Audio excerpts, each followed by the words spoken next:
Hello les gars, j'espère que vous allez bien. On va faire une vidéo un petit peu différente.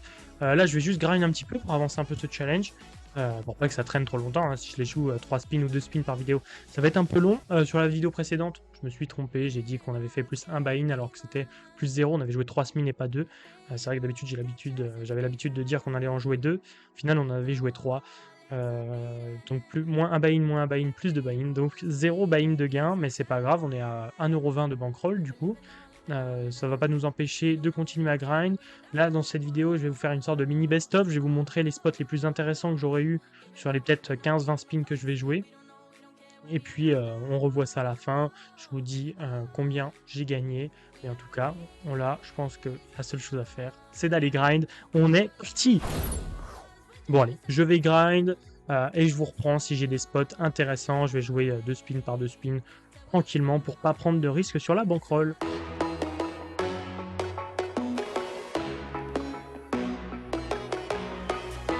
Allez, avant que je vous explique quelques spots, etc., comme vous l'avez certainement vu, j'ai grind à peu près 15 parties. On fera le compte à la fin, mais c'était une quinzaine de parties. Le but, c'était juste de choper quelques petits spots à vous expliquer. J'ai trouvé 4-5 spots. On verra ça après. On va juste finir ce HU, ensemble, qu'on va débriefer ensemble. Et puis après, on va partir sur quelques explications de spots. Bon, là je prends le bet. Je pourrais le laisser vu que c'est plus dans sa range, le roi. Mais je préfère quand même. J'ai peur qu'ils check back trop et qu'ils prennent pas en bluff en fait. Donc je préfère prendre la value s'il y a de la value possible que plutôt passer à côté. H8 suité, on va shove directement. Contre lui, il y a un petit historique dans la partie. Il y a eu un spot, j'avais Dame-Dame et lui Roi-Roi en HU. J'ai open, il a mis une 3 bêtes. J'ai quasiment shove, j'ai mis quasiment un tapis. Il m'a re-click back. Et bon, évidemment, je me doutais qu'il avait quelque chose de super fort. Cependant, je me vois pas fold Dame-Dame, c'est évident. En fait, je peux pas fold. Par contre, une main comme 7-7 dans ce spot. Après, je jam directement, mais je pense que ça se réfléchit à ce fold en fait. Hein. Du coup, j'ai pris la note. Hein. Dès qu'il mine 5 bêtes, j'ai mis mes mine 3 bêtes aussi. En fait, il a mine 3 bêtes. En fait, je sais que j'ai pas tout le temps perdu, mais je sais que c'est un spot où il a des notes. Donc après, ça n'empêche que même si j'ai valet-valet la prochaine fois, ça va rien changer. Mais ça va me faire esquiver quelques petits spots. Alors là, c'est assez complexe, on a assez bête. On se retrouve dans un spot où on a touché quelque chose quand même. On va quand même se méfier. On va voir ce qu'il fait river. Si jam, on a perdu tous les jours. Quand il bet comme ça, je me pose la question de ce qu'il peut avoir. Mais en fait, depuis tout à l'heure, je le vois que en value, ce mec. Je le vois que en value, je bloque tous ses draws. Donc en fait, je vais juste tout simplement fold en fait. Je peux battre quelques dames qu'il a, il peut se value sur des dames, mais sinon il a des rois, des as.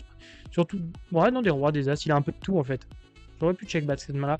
J'aurais peut-être dû check back même. C'est pas grave. On va revoir ce spot. C'est un spot intéressant. Je vais me le noter et comme ça nous fera un spot de plus à revoir. Mais bon, là, le 8 et 7 suité, j'étais pas assez concentré. J'aurais pu le check back. Alors ça n'empêche qu'on tombe sur la mauvaise partie de sa range parce qu'il foldait quand même pas mal. C'est pour ça en fait, je me suis dit, il fold pas mal donc je prends le spot. Mais j'aurais dû check back, mais c'est pas grave, c'est un détail, on va se revoir ça. Bon allez, c'est parti, on se revoit ce premier spot, il y a plusieurs spots, hein, et je vous ferai le récap, j'ai fait le récap à la main en fait. J'ai changé d'ordi, donc j'ai pas installé encore Poker Tracker dessus pour voir les résultats précis. À la fin, évidemment, hein, j'exporterai tout et je vous montrerai les courbes dès que je pourrai. Je vais regarder ça dans la journée, comme ça pour les prochaines vidéos, vous aurez vraiment des courbes et vous verrez vraiment la progression et le lever gagné, parce que sinon c'est vrai que ça paraît un peu flou pour vous, je peux le comprendre. En tout cas, bon, on va pas trop perdre de temps, on va se revoir ça, ce spot avec Dame Valet suité. Je vais renoter, je vais mettre ça à côté de moi pour voir tous les spots que j'avais. On est parti. Donc ce spot, bon, en small blind, je décide d'open. J'aime bien open mes bonnes mains en fait, ça marche pas mal contre les fiches. Je savais déjà que c'était un fiche en face. Hein.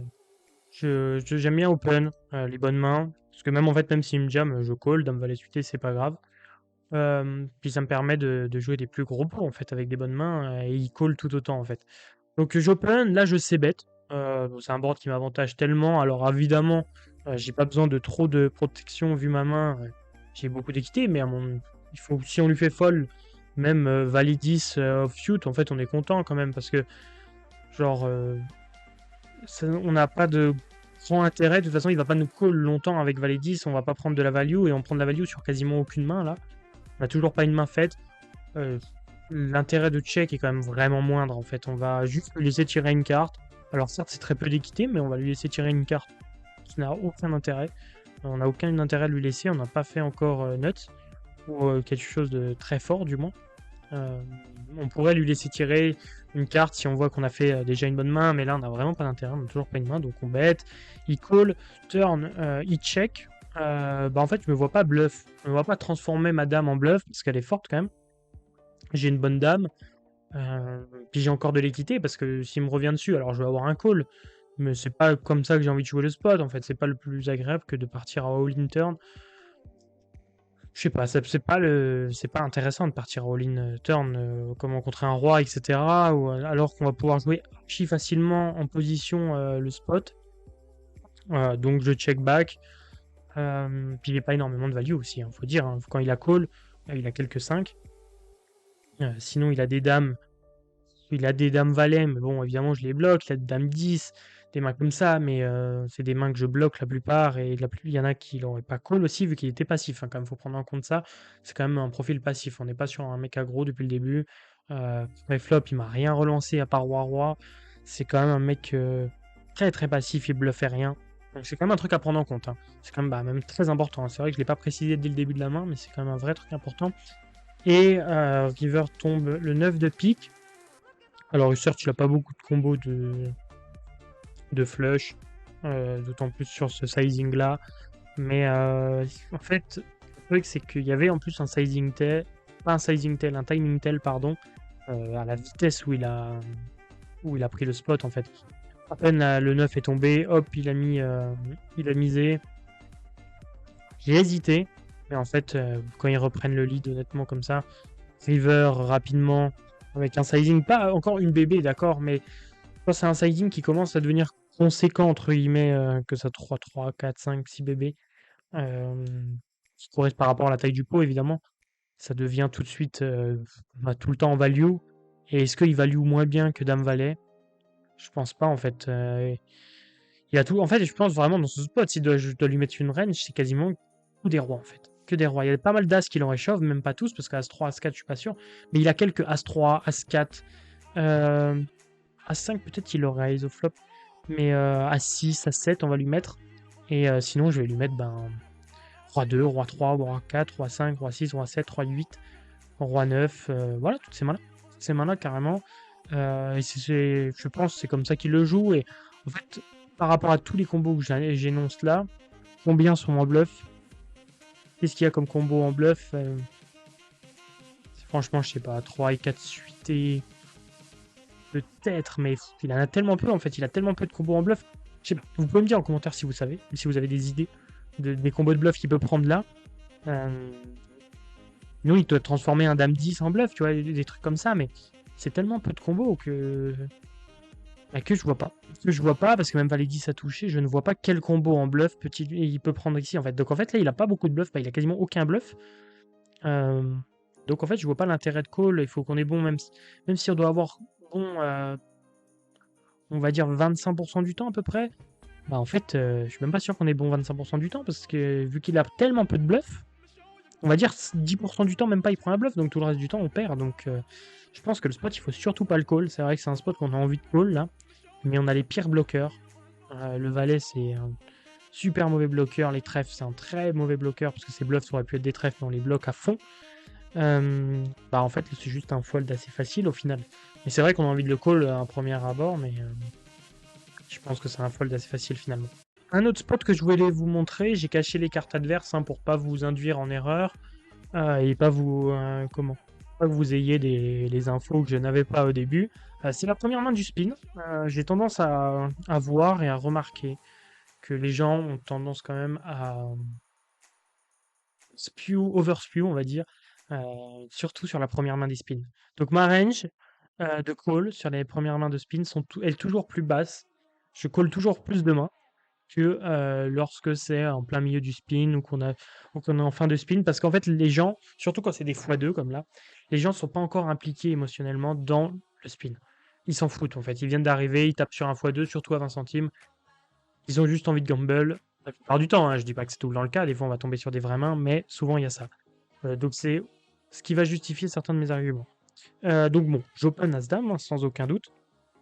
Et là, je me fais 3 bêtes. Souvent, on se méfie énormément des 3 bêtes, mais 3 bêtes sur une partie à 20 centimes, j'avais aucune info sur les autres, mais sur une partie à 20 centimes, sur un x2 première main, déjà, ça apporte quand même moins de crédit, mais après, ça n'empêche que je me méfie. Call de Fafa, en fait, ce qui donne trop de bonnes cotes pour shove, en fait. Je suis obligé de shove dans ce spot parce que même je peux pas call, je vais me retrouver dans un spot compliqué pour rien. Alors certes, hein, il y a plein de mains qui me dominent, des As-Roi, des As, pardon, des Rois-Rois que je bloque pas, les 2 dames. Après, il peut avoir Valet, Valet 10, 10 aussi, mais il a des spews en fait. Le truc c'est qu'il a des spews, c'est qu'il a plein de spews dans ce spot. Je pense pas qu'il prenne les bons bluffs, typiquement des Valet 10 suité, Roi 10, des trucs comme ça suités. Je pense pas qu'il les trouve. Je pense pas qu'il les trouve et très peu, même dans des plus hautes limites, personne ne les trouve en fait, ces bluffs-là. Donc c'est soit un spew quasiment, soit des nuts. Mais avec Fafa qui call, je peux pas fold. Donc je décide de faire tapis. En plus, Fafa, entre guillemets, souvent quand ils sont appliqués comme ça, quand il y a 2 calls, ils mettent tout aussi. Lui, il a probablement vraiment rien pour le coup. Et il va call avec n'importe quoi, ce qui va nous donner encore plus de raisons de jam, hein, pour récupérer ses sous aussi. Bon, on est call. Fafa décide de call aussi. Et on se retrouve avec As-Roi du côté d'Erwan. Alors certes, c'est emmerdant. Là, on n'a pas beaucoup d'équité, même quasiment aucune. Mais le spot reste V+, je pense. Erwan, dans ce spot, il aura tellement de spew. Et là, je vous les montre pas, hein, mais même dans les parties que j'ai jouées là, j'ai vu un spew avec 10-2 de la même manière. Donc c'est pour vous dire, il faut quand même prendre ces spots et surtout baisser votre range de base. On call à partir de As-Valet et As-10 suité. Mais sur la première main d'un spin, surtout un x2, allez-y, vous pouvez coller un peu plus large. Je vous dis pas qu'il faut s'emballer, mais on peut coller As-9 suité, on peut coller As-10 off. Voilà, des mains comme ça, il faut pas hésiter de baisser légèrement sa range de call. Parce qu'il y a trop de spew et on le voit avec Dame 8 hein, qui est un spew total de Fafa. D'ailleurs, je l'avais pas notifié, mais je peux le notifier.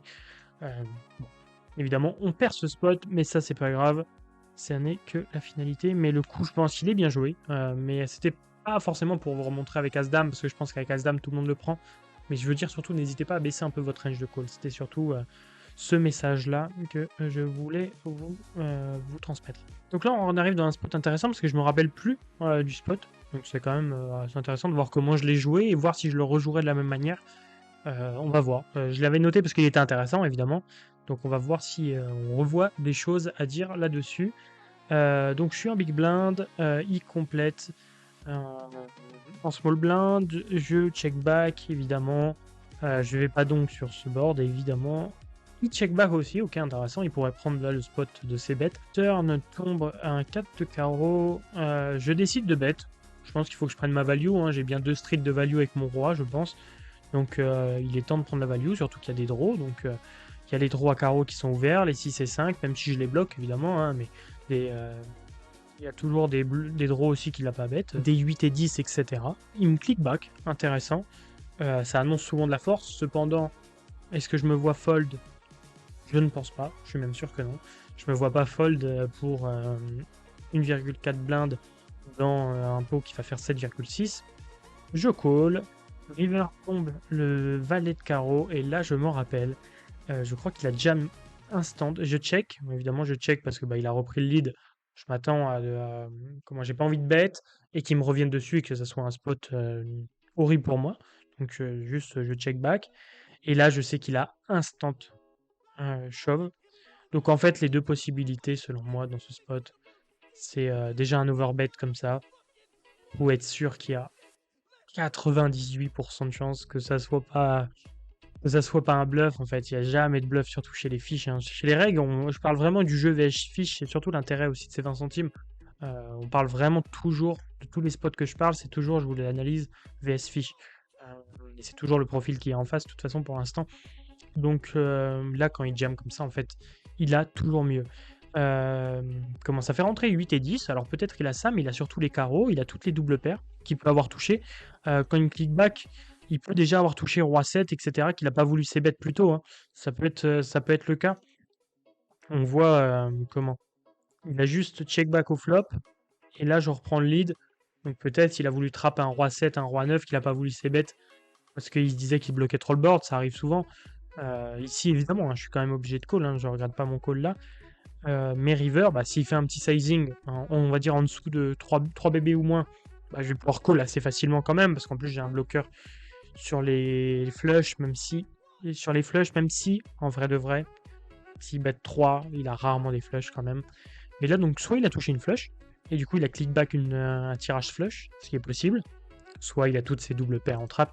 Et en fait là, c'est encore plus que de l'analyse de ce spot, c'est aussi l'analyse du field. L'analyse du field, si on regarde bien, il n'y a jamais de bluff quasiment. Quand ça snap jam en overbet river, vous êtes sûr que vous perdez tout le temps. Alors, certes, hein, j'ai hésité, c'est le genre de spot qui fait toujours. Ça fait jamais plaisir de fold ce genre de spot. On se dit toujours, ouais, peut-être. J'ai trop souvent call et toujours été battu. Alors là, j'avais presque envie de call ce spot, je m'en rappelle, pour vous montrer la main qu'il pouvait avoir derrière. Mais je me suis dit non, on va rester focus et on va essayer de bien jouer le truc. Et on a toujours envie aussi de confirmer. On a toujours ce biais de vouloir confirmer le fait que peut-être il n'avait pas un bluff. Peut-être il avait un bluff, pardon, mais en fait non.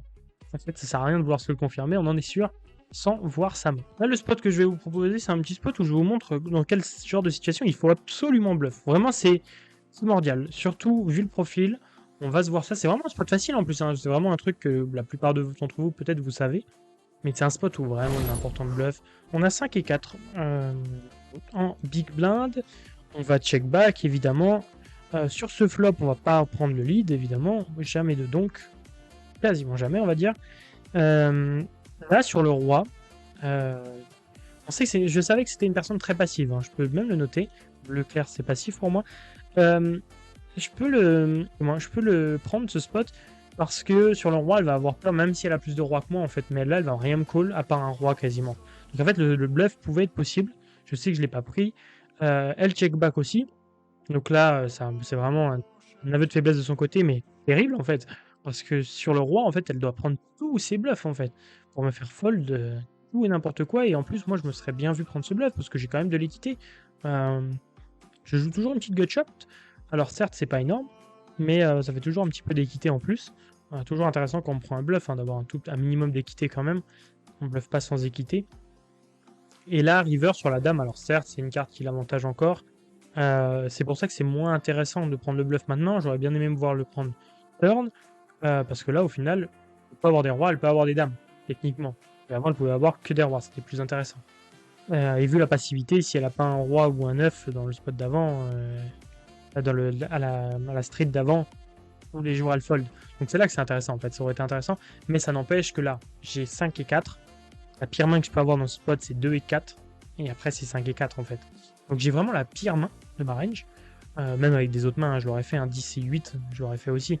Mais là, j'ai vraiment la pire main de ma range. Donc en fait, je suis obligé, c'est ça qui est important. C'est surtout quand vous avez la pire main de votre range, c'est souvent là qu'il faut bluff, à condition que toutes les autres conditions soient réunies, que le profil adverse soit quand même relativement passif.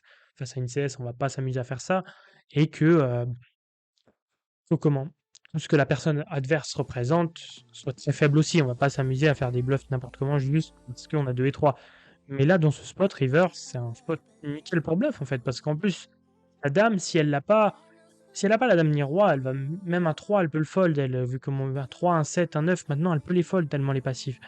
Donc en fait, on est juste là pour faire fold de ça, mais c'est surtout aussi pour faire fold des mains comme des As, des Valets, des 10, des 8 qui nous battent. Toutes ces auteurs-là, elles nous battent, même des auteurs 6, ce sera assez rare, mais c'est des mains qui nous battent. Toutes ces mains-là nous battent, et là, en fait, on repasse devant et on les fait fold. Mais alors là, même une personne CS va pas s'amuser à call un 6, un 8, un 10, un Valet. Ces personnes-là vont pas s'amuser. Je sais que des fois, j'arrive à hero call des petits valets comme ça, dans ce genre de spot, mais c'est tout. On va même pas s'amuser à les call un 10, un 8, ce serait fou. Parce que c'est des mains où on passe relativement facilement devant avec ce petit bet. J'ai tendance à pas faire une BB et faire 1.4. Une BB, j'aime bien quand j'ai envie de me faire call. ça colle plus facilement. 1.4 c'est bien, faire 2 ça n'a pas de grand intérêt, sauf si on sait que le mec a du mal à fold. Contre des gens passifs, 1.4 ou 2 ça ne fera aucune différence. Donc voilà, bon, le bluff est passé. Mais c'est le genre de petit bluff super intéressant. Ok, on se retrouve sur le spot que je pense qui était le plus intéressant de la session, pour être honnête. J'ai Dame 10 off en big blind. Et on va voir ce spot tout de suite. Donc, il y a un fold du bouton, un limp de SB. Je décide d'ISO. C'est pas vraiment le genre de main que j'aime bien ISO. J'étais pas content. Pas content, c'est un grand mot, mais je trouve que c'était une erreur, il faut l'assumer. J'aurais préféré me voir ISO des dames valet suitées, etc. Dame 10 off, ça me semble vraiment trop faible. Ça a une bonne jouabilité, certes, et on est en position. Ça fait que c'est pas une énorme erreur, mais ça doit pas être dans les ranges, je pense, je ne suis plus sûr. Mais surtout, je pense que c'est pas une bonne idée d'open ce genre, d'ISO ce genre de main. Ça nous fait ISO trop de main en fait. Il call, il décide de reprendre le lead une BB. Et là, j'ai décidé de faire un truc qui était une erreur. J'ai raise. Le raise est bon, il n'y a pas de souci, on peut raise ce genre de combo. Je vais pas aimer me voir raise valet 10 parce que s'il nous jam, en fait, on perd trop d'équité. On va pas pouvoir call parce que souvent il aura un 9. Et avec valet 10, on est vraiment pas bien face à un 9. Alors ouais, s'il a un 8, ok. Mais donc s'il a des 8, on accepte de call de temps en temps. Mais comment on se retrouve dans un spot en fait qui devient presque du gambling au lieu d'essayer de jouer la main parfaitement. Donc c'est pour ça que j'aime pas le raise avec des mains qui ont trop d'équité parce qu'on risque d'en perdre trop si on fold et si on call on risque d'être trop derrière. Donc c'est pas super intéressant. Que là c'est une main qui a pas mal d'équité certes, hein, mais parce qu'il faut toujours de l'équité quand on bluffe, mais qui n'a pas trop d'équité. On a seulement une gut shot et 2 over, ce qui est déjà bien. Mais voilà, j'aurais aimé faire plus cher aussi, c'est ça que je voulais dire, surtout le plus important. 4 ou 5 bébés, histoire de lui faire fold toutes des mains comme Roi 2, Roi 3, Roi 4, Roi 5, Roi 6, Roi 7, Dame 7, Dame 4, Dame 3, toutes ces mains-là qui traînent, même des valets 7, peut-être il fold des mains comme ça. Si on lui bet cher, je pense que Valet 7, il le fold, toutes ces mains-là. Donc c'était l'objectif. Mais là, en faisant 3, en fait, je vais fold juste rien. Il call, turn, tombe le 10. Il reprend le lead d'une bébé. Là, voyant le truc comme ça, il annonce pas de grande nuts quand même. En mettant une bébé là, on voit pas trop ce qu'il veut représenter. Je vois pas trop l'intérêt de son play. Je pense que j'ai raise. J'aimerais bien me voir raise. Cependant, pas ultra cher. Hein, peut-être mi-pot. 5.5 bébé. En fait, on va faire comme s'il avait pas misé. En fait, on prend pas trop en compte. Sa mise est tellement ridicule qu'on la prend pas en compte. On fait comme quand comment on l'aurait misé. Et je pense que je l'aurais misé pas trop cher pour prendre de la value sur des 10 moins bons, des valets 10 par exemple, ou des 8 par exemple, tout simplement. Hein. Ça serait l'objectif. J'ai fait 6. Voilà, je parlais de mi-pot, voilà, j'aurais aimé faire 5,5, donc 6 c'est pareil, hein. Ça me va totalement. Il call, d'accord. Et river, il me donc shove sur un 2. Je pense que là, l'erreur, ça serait, et c'est l'erreur que j'ai failli faire et que je faisais avant, c'est de vouloir call en se disant ouais, on a une super main. Oui, on a une super main, d'accord. Sur ce spot, on a une très bonne main. On est presque dans le top de notre range, faut le dire. Ça pourrait être un argument pour call, sauf que on est sur un mec pas super aggro, parce que du moins, j'ai pas assez d'infos pour me dire qu'il est super aggro. J'ai pas vu de spot où il était agressif, justement. Alors certes, hein, j'ai un tout petit échantillon, mais j'ai pas de vraie info sur ça. Et donc, là, le seul truc qui représente le mec, c'est qu'en plus, il a snap river sur un 2. Une carte qui ne fait rien rentrer. Comment ? Et qui n'a aucun intérêt. Il sait juste que depuis le début, il était devant. Moi, mon avis, c'est ça, en fait. C'est que depuis le début, il est devant. Et il n'a pas de souci à jam parce qu'il veut juste prendre toute sa value avant qu'il soit trop tard. Si vous avez une idée des combos qu'il pourrait avoir dans ce spot en bluff, moi ça m'intéresse. Mais en fait, là dans ce spot, il a aucun combo en bluff et il donk pas. C'est ça qui est important. C'est qu'il donk pas un 8, c'est qu'il donk pas river. Même un valet 10, il va pas le donk. Si donc valet 10, on peut call.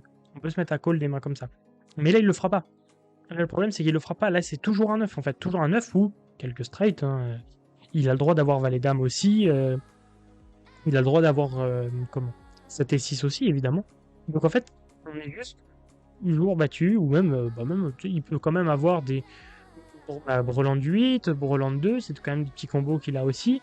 Il va avoir 8 et 9, 10 et 9, il a des tonnes de combos qui nous battent et qui reprennent le lead river. Et c'est surtout encore une analyse de field. Là, il faut être très clair. Un fish qui river reprend le lead, alors que c'est vous qui aviez l'initiative. Vous êtes quasiment sûr, surtout qu'en plus je l'ai raise 2 fois, donc je lui montre beaucoup de force. Le mec revient river et me dit ah mais il va pas tenter un bluff dans ce spot.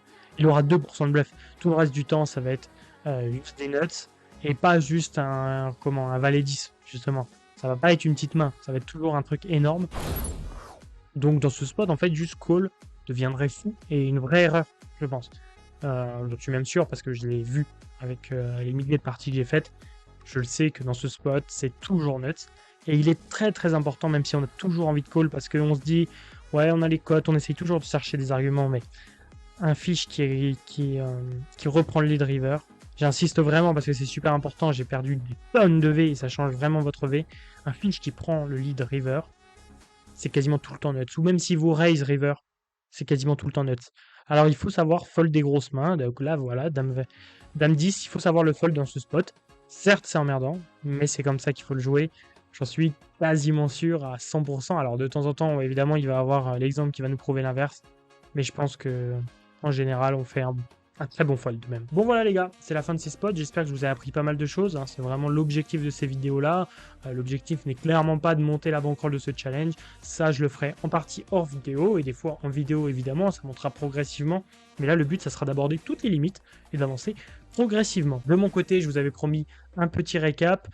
J'ai joué 14 spins, c'était vraiment histoire d'avoir quelques mains à vous montrer. J'en ai perdu 8, gagné 6, tout ça pour un total de plus 0 buy-in. Donc on reste à une bankroll de 1,20 €. Ça nous suffit pour l'instant. On a gagné un buy-in.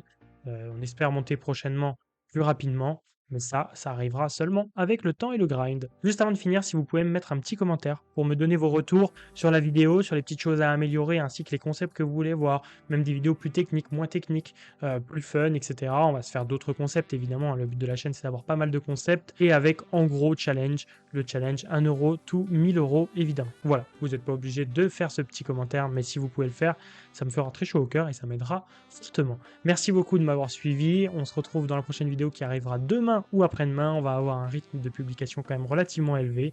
Sur ce, je vous dis ciao ciao, bye bye.